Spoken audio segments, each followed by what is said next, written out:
আসসালামু আলাইকুম ফ্রেন্ডস, আজকে আমরা দেখতে যাব নবাব মির্জাফর ও তার পারিবারিক যে ঐতিহাসিক কবরস্থান 1100টা কবর। তো চলো দেখে আসি।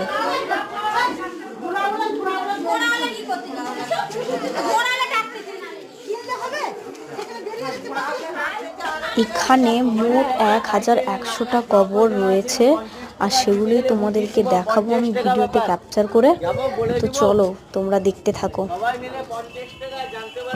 আর এখানে কিন্তু কবরগুলো কার, কে কে রয়েছে এখানে সেগুলো জানার জন্য গাইড দিচ্ছে 50 টাকা করে।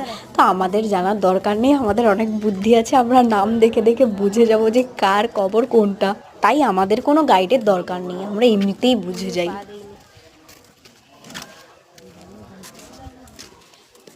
এটা যেহেতু শর্ট ভিডিও, তার জন্য তোমাদেরকে খুব অল্প করে দেখালাম। এটা ধরতে পারো পার্ট 1, তো পার্ট 2 দেখার জন্য অপেক্ষা করো, এরপরে আবার পার্ট 2 আসবে, ঠিক আছে? আজকে কিন্তু এই এতটাই।